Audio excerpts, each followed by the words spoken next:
This podcast is a proud member of the UUOP network.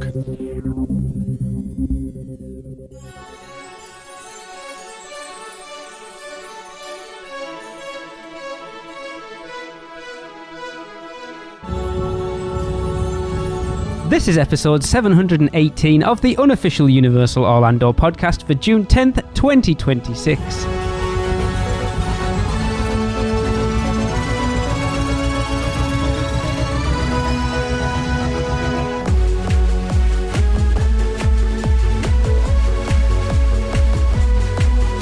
Hey everyone, I am No, I'm not. Hang on. Oh, yeah, she's not here yet. No. Michelle is supposed to be hosting. She will be along. But for now, I am Lee, and I am here with Tracy and Chris. Hey, guys. Is this Michelle doing Lee voice? No. Or? If it is, it's the best impression I've ever heard anybody do. It is a very good impression, Michelle. Yes. Mm-hmm. She is coming. She's just on her way home. That's what she said. Wow. So we're going to... Get early. Look. Starting it hard. That's what she said. I'm going to say it now. Save this for the bonus show. Someone remind me, bonus show. Tracy, would you like to kick us off with some Producers Club birthdays, please? I will indeed. Okay, we're going to start with June the 14th, and that is, it's a gifted birthday wish. It's Tyler Gallinana's birthday. Happy birthday, Tyler! Happy birthday, Tyler! Happy birthday. And I think he's about 35 now, is he? He's been listening since we started this podcast, I think, and he was born then, so he must be about 100. Well, it's very difficult to listen when you're not born. Okay. I don't know. He might have been in the... I wonder if anybody's played our podcast to a poor baby in the womb. And they've just refused to come out. That poor person's if that's what the outside world looks like, there's no way I'm going out there. Well, that was an early tangent. Okay, so 15th of June is Breck Renner's birthday. Happy birthday, Breck! Happy birthday! Happy birthday. Breck is someone I am working some... So if you want to be in the Producer Club and you're interested, I'm going to be sitting down with Breck soon to do... a retrospective on, funnily enough, 15 years of UUOP, because she is the girl we have mentioned on the show who found us about 8-9 months ago, but decided she wasn't going to listen to any new episodes until she'd gone back to the beginning and caught up. And she's still Is listening. she caught up? Yes. Wow. So you're giving that grace period for the bleeding to stop in her ears, or is... That's a journey. I don't even think I could bring myself to go back and listen to all of those. I don't even listen to the current one, so, you know. Anyway, let's try not to deviate from the next one. Even now. June the 17th is Wendy Kelly's birthday. Happy birthday, Wendy! Happy birthday! Happy birthday. And that'll do it for now. Yes, we have more later on. Michelle obviously still isn't here, so we, of course, it's been a while, but we are back with a usual news show, and it's time to welcome Seth back to catch up on some little things. This is Seth Kaburski, co-author of The Unofficial Guides, and it's been a long time, so sit back and relax because I've got a whole lot of little things new around the Universal Orlando Resort to talk about. Let's start out in City Walk, where the Red Coconut Club is currently hosting Retro Nights on Wednesday through Sunday evenings through July 18th. I really love this 90s themed makeover, especially the upper level with vintage video games and a photo booth, but be warned that they frequently close this off for private parties with no notice. Also, if you're a fan of using mobile ordering at Voodoo Donuts, you're going to have to go inside the store to pick them up now. The mobile kiosk outside has been converted to a pick-a-pearl.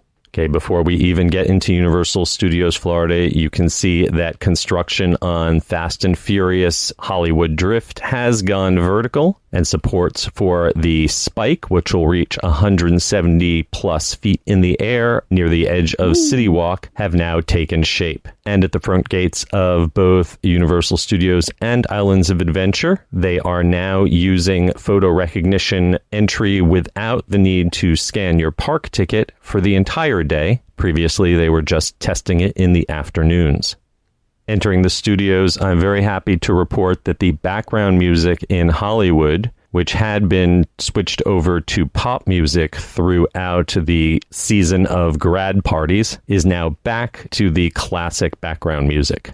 And if you need some health supplies, one of the large PharmaBox vending machines has been added near the lockers over by the studio's audience center. Continuing around the park, I was there for the closing day of the former version of the horror makeup show back on May 12th. But now that the show is closed until late this year, they've even taken the title off of the Pantages Theater marquee. Continuing around the park, in DreamWorks Land, Poe's training camp and live show are supposed to reopen on July 4th. Hopefully then, we will see if that splash pad has been permanently removed, like the one at Shrek was. Men in Black is also down for a refurbishment. It will be opening back up on June 17th, and I'm hearing rumors that they're thinking of doing some upgrades to the ride, much like Disney did for their Buzz Lightyear attraction. At the exit of Men in Black, you can still find some merchandise from Universal Studios Hollywood's Fan Fest featuring One Piece.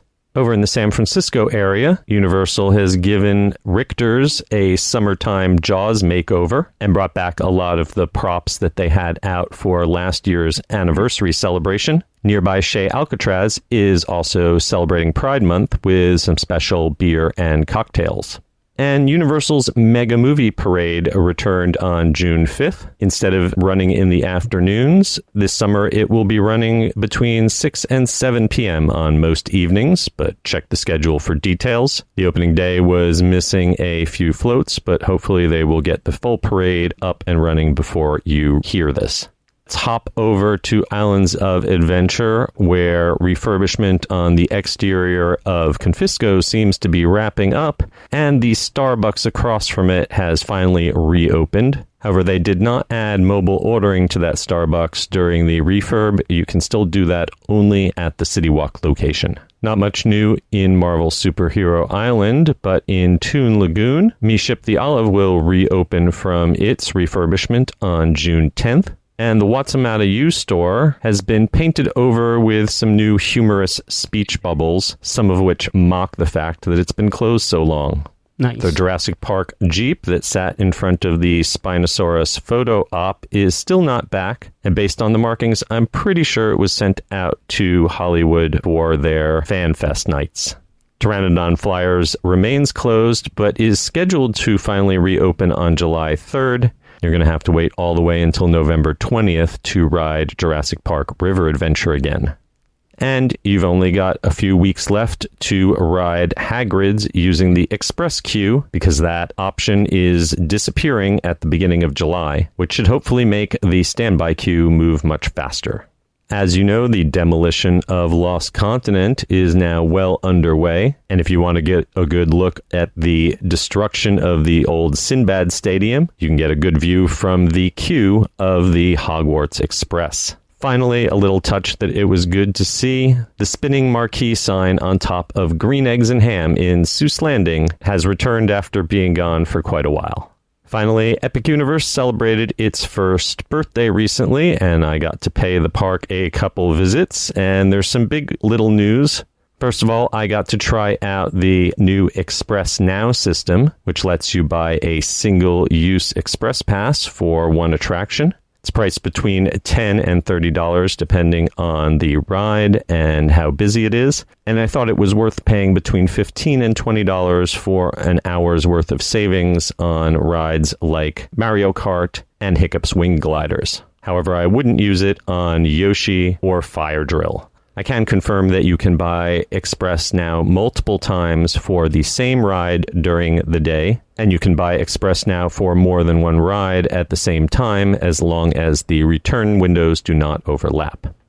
I also had the opportunity, thanks to the Premier Orlando Beauty Convention held at the Orange County Convention Center, to be one of the first folks to test the open hub concept at Epic Universe.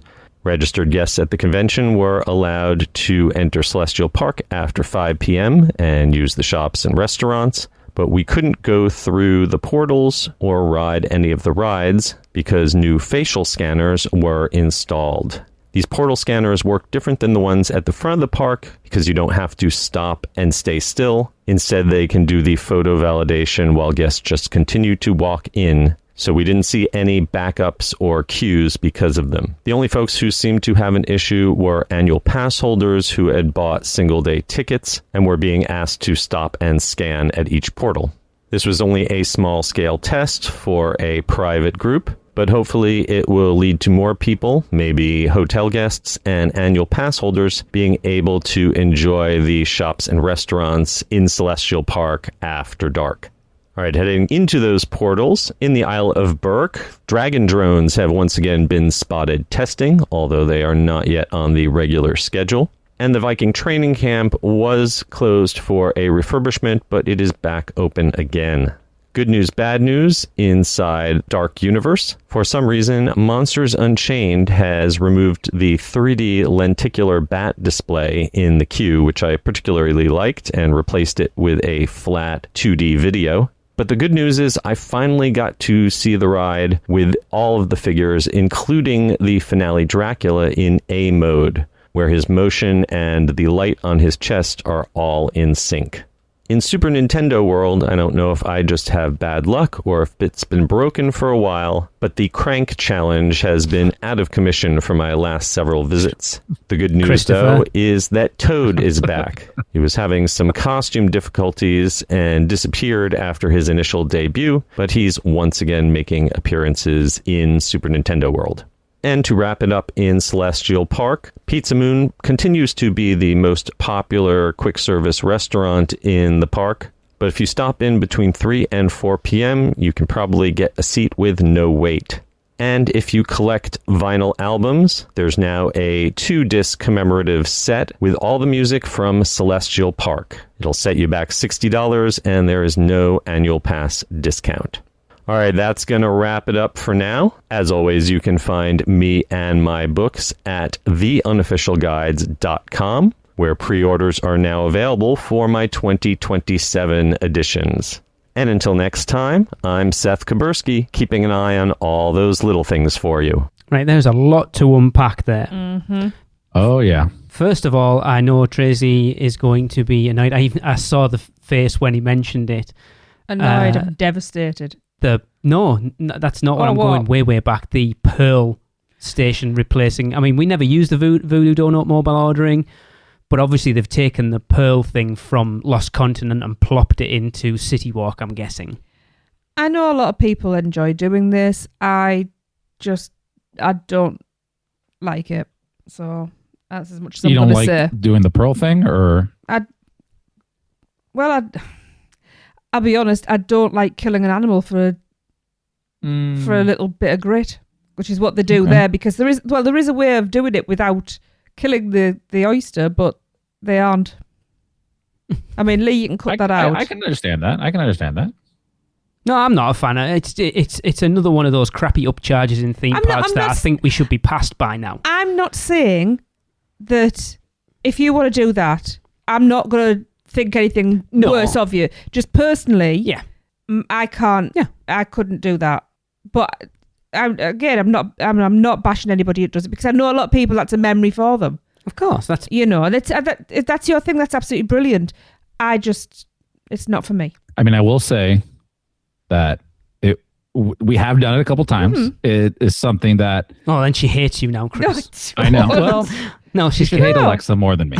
No, she doesn't. No, we have done it, and we did it before. It was because what's it called now? It's called it's not the Pearl Factory. It's something else. I think and it is. And the reason the what? It is, isn't it? It was in. Because because we did that with Michelle and Chrissa when we were over just before COVID. They did it, didn't they? See, because I if I remember correctly, and this is going back a while, like it was called. I could have sworn it was called the Pearl Factory, but then at some point it changed over to something else, or maybe it turned into the Pearl Factory. But I remember when we first started going to the parks, it was something that Alexa, she loves pearls, and we went to go do. And that first one we ever did, she got this really beautiful pearl. She wears it to this day around her neck. Like we got it seated on like a nice little gold clasp, and it's like her favorite piece of jewelry, and it's just like a memento of that time, and all that. But what we loved more about it was we had like this, like every time we'd go by, we'd for some reason stop and talk to the same lady who worked at that Pearl booth. That's interesting. And it's the one that was in Studios that was right next to Fast and Furious.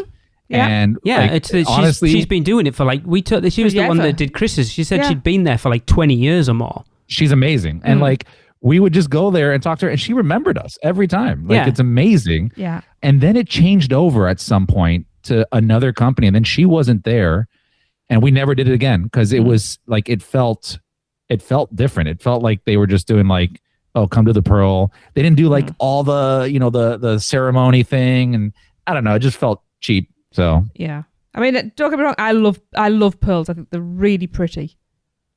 No, but I totally understand what you're saying. Like it's a, you know, personal preference, isn't it? You know, some people like Fast and Furious. I'm going to serve her the divorce papers today. Don't worry. I never expected that conversation. Like, talking about little things, for that to be something that we picked up on. Let's talk something a bit more interesting. The Fast and Furious spike. Holy crap! Is that going to be a statement in City Walk? Yeah. Can't wait. Yep.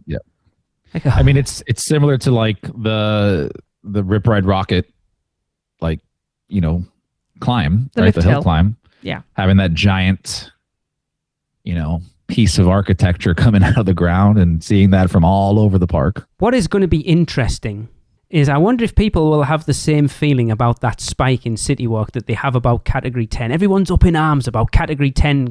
Oh my God, it's going to mess up the look of over the lagoon in City Walk. And then you've got this potentially god-awful roller coaster spike right up against the lagoon. Right. So the difference is, though, you're not going to walk between the spike and the lagoon and have your view impeded, which you will with Category 10. I would think it's still going to change that. I would agree with that.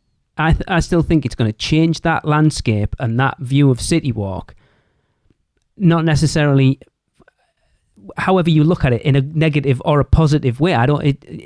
It's just going to be different. And there will be people that don't. Personally, I think it's awesome. Because if for someone, the first time you visit and you haven't done your research and you walk into City Walk and you see that spike, you're like, holy crap, what is that? Again, to me, it's the same thing like the lift hill of Rip Ride. Like, it's become an iconic piece in most merchandise when you see the landscape of the two parks and City Walk together. It's that lift hill coming out. Maybe they now make it like the spike coming out. Or when you look at the top hat of Velocicoaster. Like, I was always worried about that going in there, of ruining that view across the lagoon. And if anything, it's the absolute centerpiece of Islands of Adventure for me. People get used to new things. I know, but you know what the internet's like. That's up to the internet. I mean, we'll discuss something later. Yeah, all 7 people on the internet. There is a thing in there. I want to leave until later. Nobody complains on MySpace. That's true. Because I want to have a huge discussion about it that's got people up in arms. So we will leave. Maybe I just want to have a little discussion. Not a huge one. Ooh, I love fighting. Lost Continent is swiftly disappearing. It is. Yeah. Yeah. Makes me sad. I kind of like it because, as we said, you weren't on last week's show, Chris. We talked about this quite a lot, and it's like I'm not that bothered because the Lost Continent kind of died 3 years ago, really. So I'm just excited for what replaces it now. I think if it had been a fully functioning land, then it would have been more of a sad thing. It's exciting to watch the process of something like that get demolished. Yeah, but it is. I'm sad because I really loved Lost Continent. Consonant? Yeah. I mean, we did briefly discuss Lost Continent on the upcoming Taste episode, right? We did. Yes, quite a lot. You should go check it out. Yep. Yeah, it's just like UUOP. It's like this episode of UUOP instead of Michelle, we've got Kayla. If we would have invited Kayla to today's episode instead of Michelle, we should have done. We would have had another episode of what Taste is coming out with. We should have done. That was awesome. I do think poor Kayla may be traumatized by that. I was talking to her today. No, I apologise because I hope I didn't take over. And she's like, no, you were good. Because I get into We just gave mode. up because we know what you like. Yeah. Has anybody dethroned your high score on the crank challenge, Lee? Probably not. Okay. I was going to say, I know you mentioned that River Adventure's still closed, obviously. I saw some pictures from BioReconstruct today, and it doesn't look like they're replacing those animatronics. Okay. Because they are still there. There was the Stegosaurus with its head kind of degloved. And is it the Brachiosaurus, the one with the big long neck, that neck being degloved? So I don't know whether they've replaced those bits. So it doesn't look like we're getting full animatronic replacements.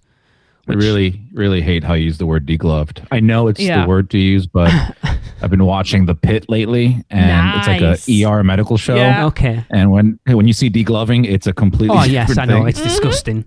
I have seen it firsthand. Yeah, It's I know interesting. someone it's happened to, and that's not pleasant. I don't like it when you poke it or flick salt on it either. That was something I was going to go and ask there. That Seth mentioned that the I can't think what the word he used now. Basically the facade of horror makeup, the wording for the show's gone. Yeah, that whole thing's gone. And are we getting a name change? Why would you take that down? Maybe they're just going to get new lettering or updated. Or maybe it's so we don't have people guests looking going. Yeah, that's true. We didn't stop. Why can't try the doors and Maybe that's a good point actually. Because we all know that theme park guests are idiots. Obviously, present company listening excluded. But we all know that theme park guests are sometimes not the smartest. Our listeners are not typical theme park guests. No, they are not. They are very distinguished ladies and gentlemen. And others. Very skilled theme park goers. Yes. And the ultra skilled are the producers. Probably more than us, to be fair. 100%. And you can gain those skills by joining the Producers Club. Roll the ad. UUOP is brought to you by the Producers Club. Join today and get bonus episodes, the chance to be a guest host, birthday shoutouts on air, be part of our awesome Facebook community, and more. Head over to uuop.supercast.com to subscribe. Shameless plug. Seth mentioned that he got to ride Monsters Unchained and everything was working. And Scott Stimpinski from the Producer Club messaged me at the weekend and said, I'm over at Epic. Is there anything you want? And I was like, no, I don't think so. But go and ride Monsters for us. He went, I did. Half the animatronics were down. I was like, all right. Perfect. Poor Scott. But that takes us to what you thought I was talking about earlier, and that lenticular bat in that queue is awesome, and they've got rid of it. I seem to remember that it wasn't working properly last time we were there. Well, I'm kind of wondering whether some guest who's a little inebriated has got a bit handsy with it or something like that. It's too high It's up. too high. Doesn't stop people. You know what is that bat? So it's so you know where you come through the room where Frankenstein is?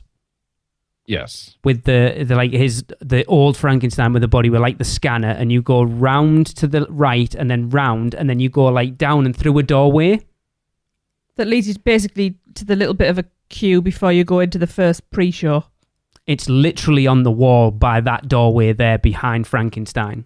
I have to watch a walkthrough. I forgot already. It was like one of the first things. I took so many videos of it when we were there for media. It's awesome. Blew me away. Yeah, it's super cool. Oh, I'm gutted. I suppose there's a couple of things. Express Now, I hate. I hate it with a passion. Yeah, it feels very cheap. Yep. It feels cash grabby. It feels like when Disney did the whole Genie Plus thing. Yep. Well, you've still got it now with Lightning Lane Plus, haven't you? They're still the same. They're only following suit with Disney, but I don't know. I mean, it feels like when we went to, this was years ago. I think they still do it. Was it maybe Busch Gardens, where like we went to go do some rides and you can buy like, oh, here's a fast pass or express pass, whatever they call it, for this roller coaster, and it was like $5, $10. Yeah, that's the I don't thing. know. It just doesn't feel like a universal thing. A premier theme park thing to do. No, it you're feels right. like a Six Flags type thing to do. Yeah, I was going to say, the fairgrounds that roll into town, and you wouldn't trust your life on it because not even that. It's that kind. It feels like that kind of sideshow thing. Not even that. It's every other theme park, and not even theme park. Let's quote Dawn. Shout out Dawn from UUGBP. The amusement parks. It's a typical, exactly what you said, Six Flags, Cedar Fair. It's those second-rate theme parks that they've had quick queue and stuff like that, and it's been a part of that for the longest time because they don't. Maybe they do now, but they didn't for the longest time. Like regional parks wouldn't sell you like an express pass that's good for the day. They generally just sold like a one ride or a two or three because they make more money out of it. So I understand that from their perspective, but a universal thing, it's nickel and diming. I think it's like if you don't want to wait an hour and a half for Donkey Kong, you can pay $25. Yeah. It's just a way to generate more revenue. It is not, in my opinion, it's not in the benefit of the consumer, right? It's not. Well, because I think Universal had it right when they did. Here's a single price. Here's your express pass for everything. Yeah. Go ride. Yeah. Right. As opposed to you have this. What do they call it now at Disney? Is it still Genie Plus? No, it's Lightning Lane. Lightning Lane. Sorry, Lightning Lane. When I did that, it was still confusing as hell. And when you go with a bunch of people, it was just a pain in the ass to use. Yeah. I've got a controversial thought about what's it called? Express Now. So how long would you think it would take to literally ride straight front of the line every single ride in one park? I don't know. It's not front of the line. It's express though, isn't it? That's the thing. But I don't know. I don't know. It's express. It's like paying a single-use express. Okay. I was going to say, because if it was so like you're not front of the line. I was going to say if it was literally like a VIP express thing. No, it's not. Yeah, you can buy it, but your ticket's a half-day ticket. How much are express passes at Epic? I wonder if you could just buy a single-use express, like Express Now, for everything you want to ride. Would it be cheaper than buying like a one-use per ride for everything at Epic? Probably not. $10 to $30. It depends, because it's dynamic pricing, which I also hate. I hate dynamic pricing. Michelle, how do you feel about Express Now? To be honest, this is the first time I'm hearing about this. Shows how much Michelle pays attention on this show. We have talked about. So basically, it's Lightning Lane Plus or whatever it is at Disney. It's single use purchase of an express pass. So you can only view the prices. You can only view the prices and stuff while you're in the park, and the price range is between $10 and $30. So specifically for Epic right now, because they trialed it at studios. No, Islands didn't. Oh, and studios. It was Mummy and Kong last year or earlier this year. And it was like $25. It started off at $25, yes, and then the Mummy. It was the Mummy. Oh, and Kong as well. For sure, it was both. Okay. Yes. So I'm gonna say off the cuff, having just heard about this, I'm going to say I don't like it because I don't like that at Disney already. Yeah. I feel like that's just a way for them to nickel and dime, it's exactly and I what felt I've like just so said. long that Universal is not doing that, and I commend them for it. So I don't want them to copy Disney.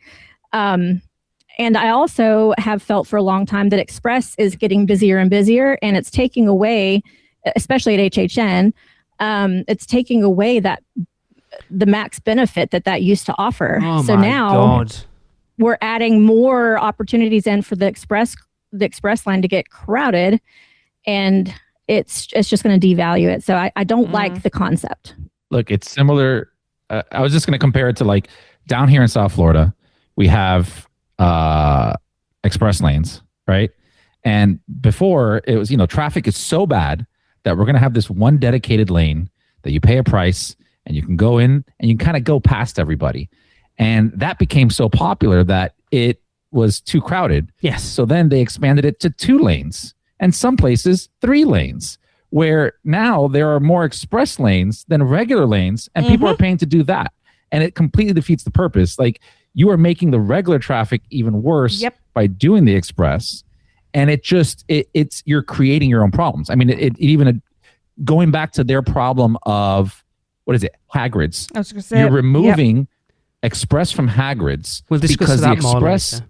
Okay. I won't go too much into it then. Okay. But you're removing the express from Hagrids because it's so variable and it's so difficult to manage these lines, yet you're going to start offering single one-off uses. So instead of me being able to sell entire passes that I can go, okay, we have 1,000 express passes today. That's all we can sell. Now it's like, oh, there's 1,000 express passes, and then random other express, now passes start popping up. It's a nightmare for logistics. What I do like about it is the fact that it's, and I didn't know this until Seth mentioned it there, that there is a return time window. It's not buy it and then rock straight up. No. I do like that at least about it. That controls a little. Yes. What I was going to say, Michelle, it's something you just mentioned there that suddenly made me think, do you think we could see this at Horror Nights if it becomes a success in the other 3 parks? Don't put that out to the universe. I hope not. Sounds like a nightmare. Yep. So I it's could gonna see happen it, though. then. Not a good one either. Yeah.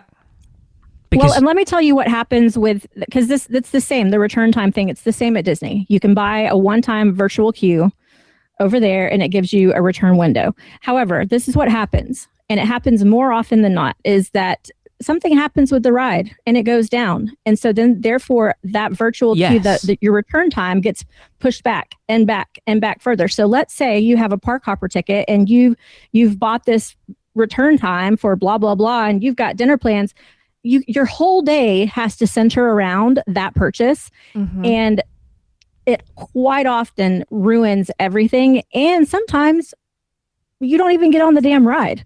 And you have to go to guest services and get it refunded. And it's just a nightmare. It's a nightmare. I hate it. And you think you know what guest services can be like. You could be, well, Chris, when we came over in 2022 with the kids and I had to sort our annual passes out, when you and Alexa met up with me and Tracy, when we were waiting in line for guest services at Islands of Adventure, that was the end of us trying to find a guest services that would deal with us for about an hour at that point, because we'd gone over to studios. They were like, oh, we can't help you yet. Go inside there. They were like, oh no, we can't deal with that because that's not something we can deal with. You'll have to go over to Islands. So we walk all the way over to Islands, and then there's one person with a queue of about a dozen people. Yeah, 100%. So you're right, Michelle. Yeah. Also, shouldn't have to wait an hour and a half for guest services. Just throwing that out there. Not at all. No. Yeah, I don't like it. Let's go even more controversial. How do we feel about the open hub? Ooh. So, Michelle, to bring you up to speed, Seth got to test it out last week. He got invited to that Premier Beauty thing where they were the private event. They got let in. So they basically had access to everything in Celestial Park apart from the 2 rides. And then they couldn't go in the portals because they've got all facial recognition stuff up there now. So they were just letting them in the evening for food and beverage? Basically, and just to wander around Celestial Park. My concern is that Celestial Park it feels like it's supposed to be a quiet, relaxing spot, and it's going to end up rammed.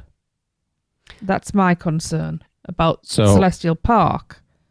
I agree with you. I like what Seth said about... What time was it open for everybody? I don't know, actually. But obviously this is just a test. What I did like that Seth said that he thought initially that it could be a test for hotel guests or pass holders. Yes. That I wouldn't be against. No, because we've floated that with Helios. We've said from the very first images we got that they should have access to that. They paid premium price, give them access. That I have no problem with at all. We talked about it when we recorded Taste Again to give that a plug. Yeah. Michelle, I'll ask you the same question. You have eaten at Atlantic and Blue Dragon. Have you ever had an issue getting a reservation at the time you want that reservation? Well, I've only done Atlantic once, and I got that ahead of time, so I don't know on that one. Blue Dragon, no, I've walked up 9 times out of 10. And that's exactly why they're doing this, because when we went to Blue Dragon twice when we were over in October, and I literally could have got any time of day. And that's the issue, that people aren't booking the restaurants, and they want people, because when people are going to Epic, they're going into the portals and doing the rides and stuff like that. They don't want to waste an hour or 2 hours in a sit-down restaurant. So that's why bringing this in, that's what Universal want. They want to bring people in who can't go and ride the rides to bring money into those restaurants. And I completely get it. Which I understand, it's a business. But hey, I want a fork and knife grilled cheese, but I don't have a park ticket. I think you actually can book Mythos if you don't have a park ticket, funnily enough. Can you? Can't. No, I'm pretty sure you can book it, and you have to tell... So this might have changed, but I remember having a copy of Seth's book a few years ago, and if you have a reservation, they will walk you to it, and you can go in, and then they will walk you back out when you're done. They might have changed it, but that was a thing at one point. I've never in my life heard of that. Yeah. I could see that happening because they were doing that for Epic when you had a well, this was in the beginning. I don't know how they're doing it now, but we parked at Epic on one of our first trips, normal parking lot, had reservations at Bar Helios, did that, got out at 12 o'clock, whatever, late at night. And how do you get back to your car? Oh, and apparently, an escort would take you to your car. They would walk you through the park from that entrance over to the standard exit, so you can get to your car. That's cool. I don't know if they're doing that anymore. And that also took forever to figure out because nobody was trained aside from like 3 people. I had to go to multiple people and I'm trying to explain. I'm like, I got to get to my car. I go, park's closed. I go, I get that. But somebody told me they'd take me across. They're like, no. I had to speak to like a senior person there. And they're like, yes, we will take you to your car. Because I'm not going to, you can't walk to your car. I guarantee you that. No. And are you going to pay another Uber to get to your car when I'm giving Universal a ton of money? Like it doesn't make any sense. Yeah. Wow. And also to make a comment on what you asked, right? In the beginning, when we spoke about this, I think we were all like in agreement of like, that's a cool idea and concept to open that.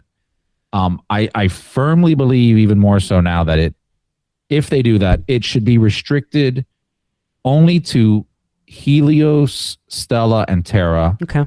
Possibly other resorts, possibly, but you'd have to see how that works in practice because I watched a bunch of videos when they did that test. And if you watch the videos, it's not full. But guess what? It's not open to everybody. It was a very select, amount of people going in there. You open that up, it's going to flood that area, which takes away from what Tracy said of that relaxing, like sitting on the fountain, just hanging out, just relaxing. And on top of that, the other thing that I absolutely hate, and I would just go crazy if I paid as much as I paid for an Epic ticket to then see these switchback queues in front of every portal taken away from the theming. That was terrible. There was literally you got to sit through a queue, wait to be scanned. No, I want to walk straight into the thing. But no, he said you can do that. That's what he said. Yeah, he said you don't have to stop because it's facial recognition. He said in little things that you can just walk straight in. They had switchbacks in front of each one to keep people in line. Okay. So you're putting you don't have to show your ticket. You are doing the facial recognition, but it was there's a queue still to get. Yeah, okay. You have to queue. Yeah.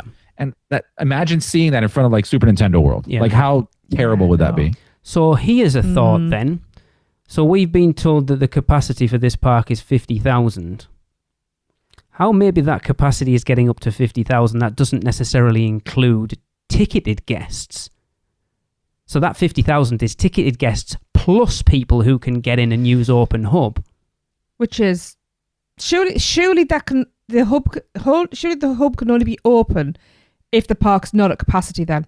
Because health is what we call health and safety and all of that. You can't have a 50,000 person park capacity and then have Open Hub. No. Yeah.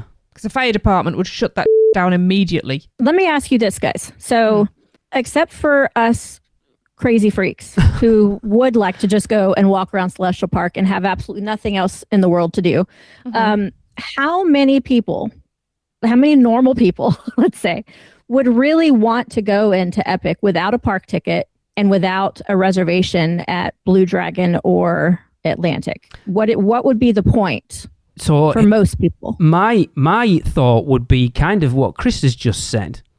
For people who aren't necessarily gearing their entire trip around Epic Universe, but staying at Stella Nova and Terra Luna, and we've said they don't have food options really without schlepping up to City Walk. If you've got Open Hub, you can just rock over to Celestial Park and spend your night in there. And I would do it. Don't forget, it's not just the Atlantic and Blue Dragon. It's everything. There's the Meteor Burger Place. There's like 2 other restaurants. You got Pizza Star. Moon. You also have an ice cream place. Like it will but there's bars. 3 bars. Yeah. If there's open bars in a theme park, it's going to be crowded at night. I promise you. Yeah. All the shopping. I just don't think it's going to be as crowded as City Walk would be because probably not. City Walk is open to absolutely everybody. Let's say it's not open to the whole world. And there's not as much shopping. Yes, there is some shopping, but not as much as City Walk has. And there's not as many food options. And there's no entertainment. There is. You've got a lagoon show. A bar. Yeah, you're going to have a lagoon show that's at the brand new lagoon show with fireworks and projections and all the rest of it that's going to debut this year. But that might happen before they open it up to everybody else. Saying that though, Michelle, everything you've just said there sold that to me. Because most people would end up going to City Walk, that means for me, the shopping is, okay, it's going to be busier than it is just for regular park goers, but the little bit of shopping is going to be quieter. The bars are going to be quieter than City Walk. The places to eat are going to be quieter than City Walk.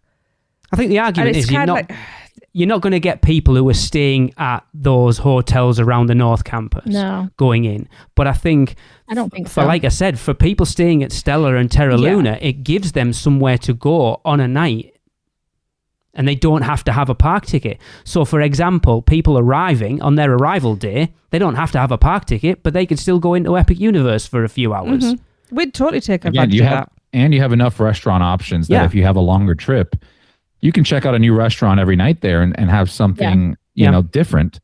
I just hope they only open it up to non-ticketed guests, like at the earliest an hour before park close. Like, I would hate for there to be 4 more hours on my park ticket and me have to fight crowds to get in to get a piece of pizza or something. I think we're going to see it from about 6 o'clock. Someone stopped me. I'm trying to think now. Did Seth say 5? I have the number 5 in my head.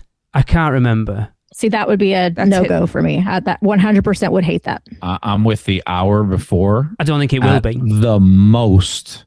At the most. Yeah, I can't see that. I don't think they'd do that, though, because people won't go, like, travel up from, like, North Campus just for... 6. I could see it from 6 p.m. But you're talking about... Well, I don't know. City Walk anybody or just resorts?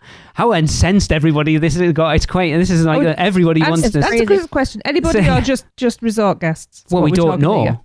We don't know. No, this conversation we're having right now, are we stipulating everybody or resort guests? Because there's a big difference. Just resort guests. Resort guests and APs is what I would... I would be happy with that. And I wouldn't want all resort guests either. I think realistically, you're looking at Helios, Terra Luna, Stella Nova, and then... I think I would be just those, if I was, to be honest. Yeah, but if I was staying at Portofino Bay, Hard Rock and Royal Pacific, I would be if I couldn't get into Celestial Park paying those prices. Yeah, I don't think that's going to happen. Hold on. I got the answer. Okay. Your perk for staying at Portofino, not Sapphire, I know Portofino, where you're going to go Hard now. Rock, what is it? What do you get there Express that you cannot pass. get at Helios? Yeah, okay. Yeah, you're right.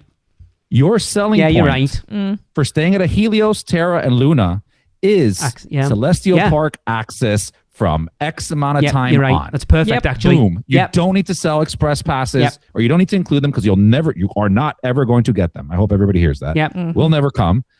But I would stay there even if I'm going not to Epic on that trip just to be able to go in there and maybe eat at Blue Dragon. Yeah. That's a selling point right there. Because right now, it's different for us. Actually, this is an interesting point.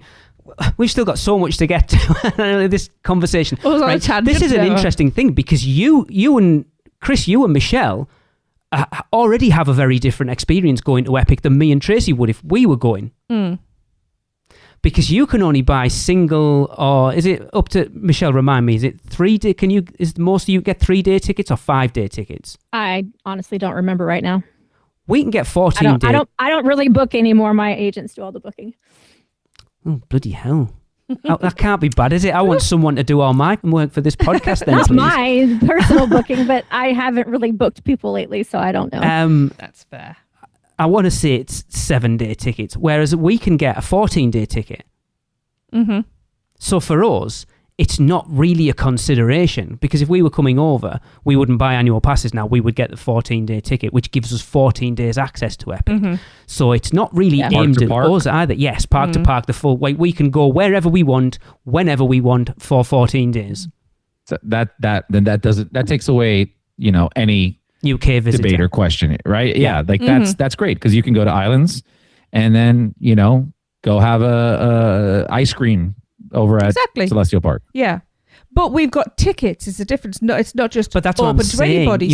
There's no benefit for us to stay we need to stay at Stella, Terra or Helios to get access to Celestial Park the days we don't have a ticket. No, but if you want a happy wife, I will be staying at one of those hotels. I mean, I want to at some point, but it's a different... That's what I'm saying. It's different for us compared to it is. Somebody in the US. You're having to buy a 7-day ticket or you've got a 1-day ticket and then that benefit of staying at one of those hotels and being able to get into Celestial Park on a night is a big plus at that point. Look, I think you're going to have a lot of very upset paying park goers because, again... If I am paying $180 or whatever the max price is right now for that park, I expect from the time it opens to the time it closes that is for pass holders or for ticket holders. I don't want open area for other non-members or non-park goers to go in there. That's just, I'm paying for that exclusivity to go in there, meaning the crowds will also be lower. Yeah. If I didn't want that, I'd go to Icon Park, right? I'd go eat out there because anybody can go there. It's all, I've just realized as well, it's also putting pressure on people to get Stardust Races and what's Carousel called? Constellation, thank you. To get those ridden, yeah, that's the one. To get those ridden before the other people can come into that hub, because you don't think those lines are going to go up for those two rides. They can't go on them. It doesn't include Stardust Races or Constellation Carousel. It's literally just Celestial. For now. It's just food. Yes, and they'll probably end up selling tickets for them. Anyway. But I think if they do that... what happens when you open to pass holders in the year 2080? I mean, that's when it's going to be, because they've already said... I think someone came out last week from Universal. Answer he responded with? Everything in good time or whatever it was. Yeah. Okay. Don't ask that question again, please. Okay.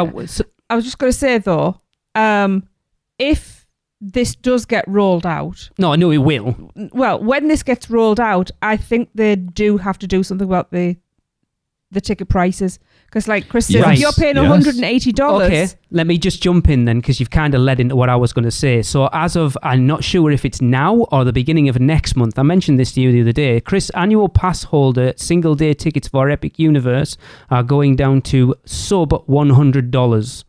Okay. I can't remember whether it was starting beginning of June or beginning of July. Those tickets are like, now I've seen them for like $96, $97, $98. So you're asking if we would be happy? I don't know whether that would make any difference. Instead of, because your complaint is I'm paying $180. Would you feel less bothered if you'd only paid $98? I mean, no, but it helps. Would I feel less bothered? No, because that's I'm paying for a pass holder. Like, yeah, I should have cheaper rates because they have guaranteed revenue coming from pass holders every single year.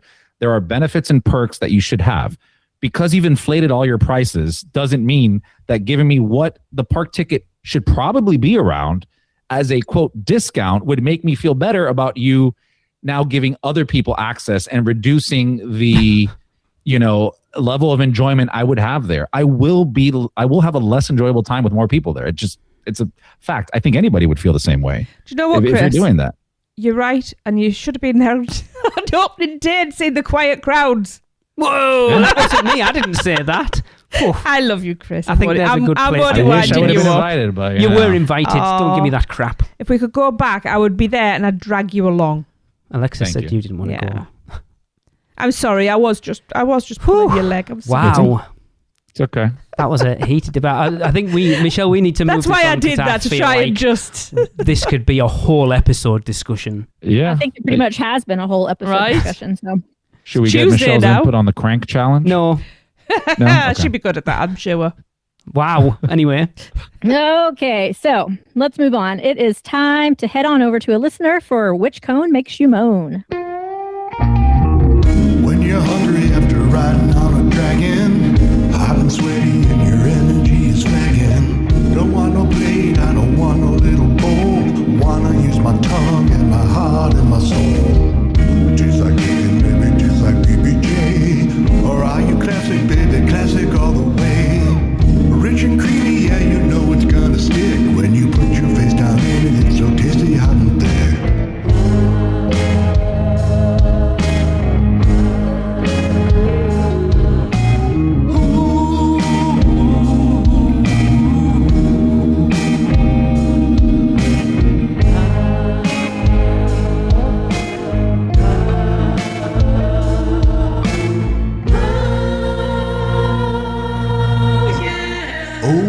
Hell yeah, that's what she said. I'll have what she's having. Gonna take you all the way to cheesy heaven. Which cone makes you moan, yeah. A which cone makes you moan, yeah. A which cone makes you moan, yeah. A which cone makes you moan.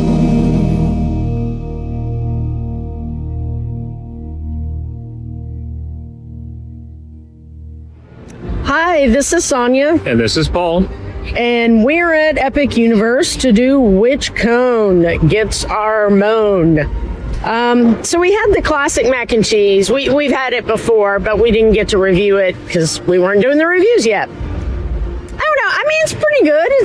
The bread's good. It can get a little dry. I wish the mac and cheese were cheesier, so I think I'm going to give it a 3. Yeah, I'd say maybe 2.5. The bread's pretty bready. The bread was good. It was probably the best part of the cone. The mac and cheese was, just mac and cheese. Nothing special about it. The goldfish are nice, actually. Crispy and not disgusting. So, it's all right. Okay, thanks. Bye. I'd just like to say we need to set up a petition to get the Witch Cone theme added to Rising Star's menu of songs. Wow. Oh, yeah. It's so long since we've done one. I forgot how awesome that is. That's so funny. Yeah. All right. So if you want to find out which cone makes you moan, head over to Isle Burke at Epic Universe and grab one or all of the cones available at either Hooligan's Grog and Gruel or Spitfire Grill and eat them. And once you're done eating them, or even while you're eating them, record yourself rating each one out of 5. 1 being, oh, hell no. And 5 being, oh, hell yeah. And send those recordings to us at podcast@uuopodcast.com, and we will play them on the podcast and add them to the tally. I feel like we should do a moan meter or something. No, I don't really think we should. a moan meter. We're definitely skirting a line as it is, I think. Oh my God. I don't care about it anymore. I wish to go to Universal Studios Singapore. Hello, I'm Steven Spielberg. Ride the movies at Universal Studios Singapore. A spectacular destination for the people of the region and the people of the world. Where can our vacation wizards take you? Just tap the port key at portkeyvacations.com and let the magic begin. Okay, as Seth mentioned in Little Things, one of the most controversial things in recent history is the announcement that on July 1st, the Express Pass option will be removed from Hagrids. Dun, dun, dun. And the internet lost its mind again. And I went, good, because the lines went ridiculously crazy when they introduced that. We said it was, me and you, Lee, said it was a mistake, and I think it will just make the regular line run a bit more smoothly.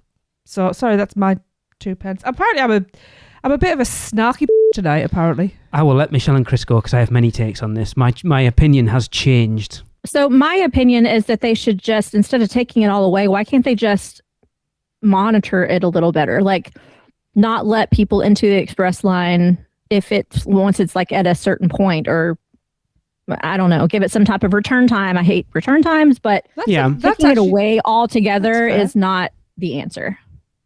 I think that takes away from what the Express is, right? Like, that's true. You don't buy the Express with stipulations of, no, you get priority access. Unless it's busy, then you got to wait. I don't know how I feel about it. Yeah, it seems to be the biggest issue with Express on Hagrids, and I've seen a lot of complaints that they really prioritize Express over everything else. And I think they did the same at Horror Nights last year. I saw a lot of complaints last year that Express was getting prioritized over standby. I agree with Tracy. I did say when they put Express Pass into Hagrids, it was the worst thing they ever did, because it would just ramp the wait times up, and it did. But I was like, I'm happy they got rid of it, because it never should have been there in the first place. But then I think it was Gillian mentioned something that I'd never considered.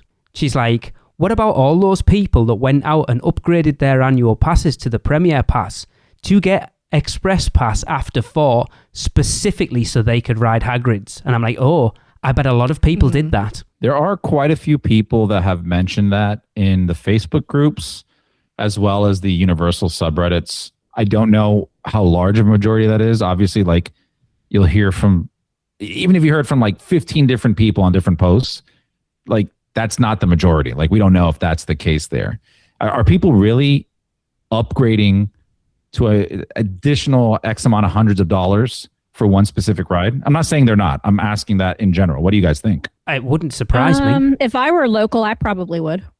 Yeah, you go. One ride. Yeah, but you're talking about Michelle's favorite ride other than Monsters on the planet. Yeah. And there's a lot of people, by how busy Hagrids is all the time, tells you how many people love that ride. I think people would. If the lines weren't so long, I'd ride it a lot more.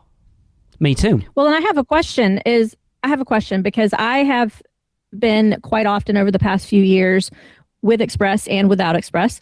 And honestly, I haven't really seen in my personal trips, I have not seen the standby wait time be any higher than it was before Express happened.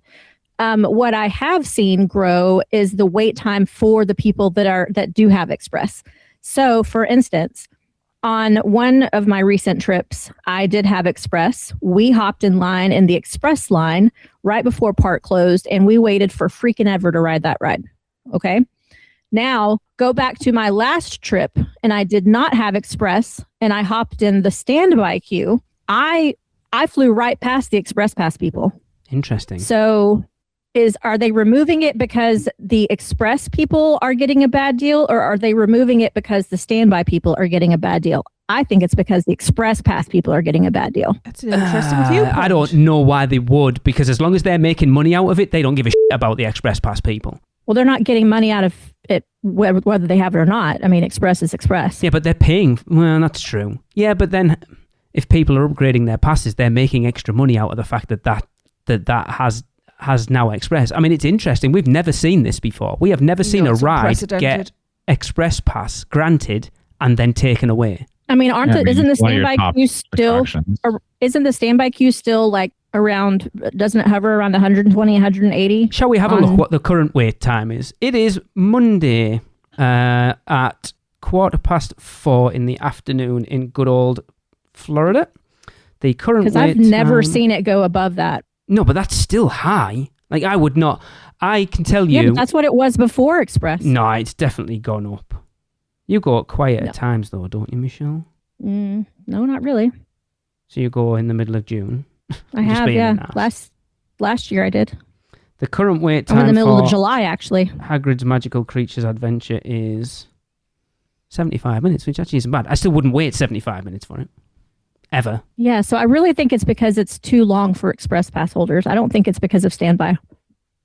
I don't know. I find that hard to believe that they would take it away. Lose money. Express. Yeah, like that I can see the reasoning why you're saying that, but I don't see them doing it because of that. Because I think, so if they're selling Express Passes, because you can buy 1 park, 2 park, unlimited, whatever, right? So people buying Express Pass for Islands of Adventure, I don't think if Hagrid's wasn't on there, that as many people would buy it. I think a lot of people would look at it and go, oh, Hagrid's isn't on there, then there's no point, because nothing else is probably going to be anywhere near that wait time. So I don't think as many people would buy Express Passes knowing that Hagrid's isn't on there. So there's, like Chris said, I agree. They're not going to lose out on money just because people aren't getting what they think they deserve, because they've always stipulated in their terminology for Express Pass. I mean, Michelle, you've kind of just said it there. It doesn't always work like that, but for the most part, it's a shorter wait. Not like front of the line. You will wait shorter than the standby line. So they've always kind of had a disclaimer there that to manage people's expectations. I don't know. There has to be a reason other than just the wait times. It doesn't make any sense because you tweak the ratio. You don't take it away. Like, it doesn't make sense why they would take it away. Do you think this is like a response to terrible feedback and surveys? Maybe. My other concern is that they'll go, well, why not get rid of Express and start selling Express now? That's probably the reason right there. It's only going to be available via a one-time purchase. Probably. Yeah. That would make more sense. And is this the start of a changeover to Express now? Instead of everything? No, I don't think they'd get rid of Express. That'd be a nightmare. No, I would hate that. I tell you what, I would consider my loyalty to that resort. Even though I never buy Express, I don't like that. It's not actually happening, I just said it. No, but I'm saying I would consider my loyalty at that point if they start doing things like that. Because like Michelle said earlier, these are the things that we've always loved Universal for, of not doing those crappy little nickel and dime things that Disney are doing. And those little things are starting to creep in a bit. A little bit? I would. They're still not. It's funny. I can't remember. We talked about it on Taste, didn't we? What did I say? That like there's certain things that they do that still feel like they're a company trying to catch Disney. I can't remember what we talked about now. Oh yeah. But then it's like the ride and dine thing. It's like you can now pay to ride a parade float. There's little things like that have been free for the longest time. I don't know. I don't like the idea of this. It's funny how it's doubled back to that Express Now thing. But you could understand why they would. They would probably. I think they would potentially make more money out of it. Yeah, but this is going backwards as for guest experience, because I see it as, this happens in so many industries, in just different areas. It happens in the cruise industry. I've seen it happen over the years where, quote, back in the day, you pay a price to go on a cruise. That's it. Everything was included. Then cruise ships found out, well, we can add premium experiences and start having these other restaurants at a discounted rate because we'll include it, but you got to pay a little extra for this, to the point that you go now to some of your top tier ships. And Michelle, I know you know this because you deal with this, but some of these ships, like half of the restaurants are a premium price on top of that. So are some of the experiences on the ships. Before, everything was included. You're paying one price. And the reason why I'm comparing it is, before, you go to a theme park and that's the experience, right? Yeah. You change the game when you have now pay to play on express passes. Right now, you are technically increasing the price of what it costs to experience that park at the best level it can. And you are now doing that again by adding additional just single use. Yeah. It's really going backwards, and it's terrible for guest experience. It's great for the shareholders. Yeah, and that's what it's about. Mm-hmm. Yeah, I don't know. It's not cool. And hopefully, I don't think they would do the Express Now. I mean, if they did, like, there would be some serious backlash, especially talking about those people who upgraded their Express passes to then have that taken to now it being a paid experience that's not included in the pass that you paid for. Also, how bad does that look for your company when you're saying, we're removing Express? We want to make sure that, these lines are really bad. We don't want that. Oh, but also we're adding Express that you can just buy for this one single ride. But man, please don't tell me this is their gateway to freaking Lightning Lane. Disney Lightning Lane, where everything, even the free rides, you can book a return time. I hope not. Please, God, do not do that. Yeah, that's terrible. Yeah.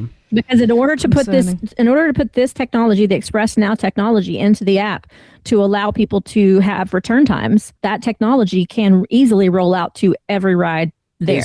Is Express Now doing return times? Yes. Or is it just it's a return time. Yes. It is. But then the argument is, look how many times Universal have tried to implement return times for stuff like Battle of the Ministry during previews. It was a show. So they have no rides now that are return time based because it's never worked. So hopefully not. God, scary. Controversial. I mean, I literally haven't done a Disney trip, like a legit Disney trip, in years, other than, us going over and doing the Halloween or the Christmas party. I haven't gone and done a multi-day Disney trip in years because of this reason. Same here. We haven't done a proper Disney trip since 2013. That was before all this bullshit came in. Yeah, same here. Like, the last time I went to Disney was with you guys. I have a trip planned later this year with some friends of mine who are just Disney heads, right? That, like, I am not doing. Like I said, you figure this out. You do all the scheduling. And they're like, yeah, no problem. But for us to go on our own, the amount of research and studying I'd have to do just to figure out a semi-decent trip, forget about it. Yeah. Well, then even for those of us who don't need to do the research, it doesn't matter. Once you're in the park, you still have to be attached to your phone, looking down, scheduling things all day long. Yep. And it's not fun. Nope, it's not. Well, the time I went with my family prior, like I had mentioned a little earlier, it's some of us got the Lightning Lane, the 3-ride one, I think it is, or I don't know which one it was, but then we had issues with coordinating the same times, and we started not getting the same times, which took away from the point of us paying for it. Then I went to guest services, and that took 45 minutes to even get it. It's horrible. It's a terrible experience. Yep. I think Universal should lean in on their strengths, their differentiators, which is don't worry about all that. Yeah, Let's exactly. Just pay this price. Agreed. You can either just get everything or you get nothing. Yeah. And that's it. I agree. Yep. Don't make it overly complicated because then you're doing Disney. We're going to get into this way more down the line because I have an episode planned for us to talk about all of this, like line skipping and wait time and all the rest of it. We'll really dig into it because it's way more. There's way more involved in it than you actually think, and it's I think that's going to be a very interesting conversation. Looking at just the brief bit we have right now. Yeah, it'd be interesting to bring Maddie into that conversation, unless you've already planned that. But because she, as a supervisor at Disney, knows exactly about line management and how they do ratios and things like that. So that would be an interesting insight into the science behind it. Interesting. Yeah. Maddie, get in touch. Yep. Yep. Cool. All right. Well, let's move on. It looks like we have a few birthdays. Tracy? We do. Second batch. So we're going to start on June the 19th with Callum Duffy's birthday. Happy birthday, Callum! Happy birthday! Happy birthday! Happy birthday! And on the 22nd is Graham Boyd's birthday. Happy birthday, Graham! Happy birthday! Happy birthday! Happy birthday! And on the 23rd, it's Jess Acker's birthday. Happy birthday, Jess! He was going to do it, wasn't it? Happy birthday! Happy birthday! Happy birthday! And that's the last of the birthdays for this show. So as usual, I'm wishing you lots and lots of cake. Cool. Awesome. Okay, guys, that is going to wrap up another episode of the podcast. Don't forget to send in your recordings of you trying the 3 cones at Epic Universe's Isle of Berk for this year's segment, Which Cone Makes You Moan? Rating each 1 out of 5 and send those recordings to podcast@uuopodcast.com. And we will be back next week to cover Disney digs and references at Universal Orlando. Bye, everybody. That's the end of another Stella episode of UUOP. Use the Flu Network to give you access to us on Facebook, Instagram, X, YouTube, TikTok, and Pinterest. Just search UUO Podcast. And check out our blog at uuopodcast.com for everything else. Send your owls to us at podcast@uuopodcast.com. And if you want to join the Producers Club, jump down the warp pipe at uuop.supercast.com. It's alive on Apple Podcasts, Spotify, and everywhere else that podcasts are found. So please subscribe, rate, and review wherever you can. Dragons aren't the only way to get around. Email Michelle at portkeyvacations.com.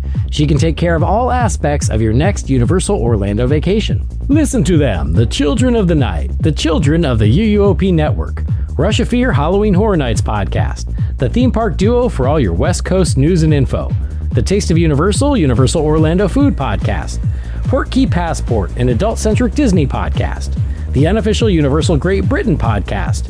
Big Dumb Stuff, our comedy, pop culture, and themed entertainment podcast. Theme Park Throwdown, a weekly battle between your favorite theme parks. And the Fudge Factor YouTube channel, helping you plan your best Universal Orlando vacation.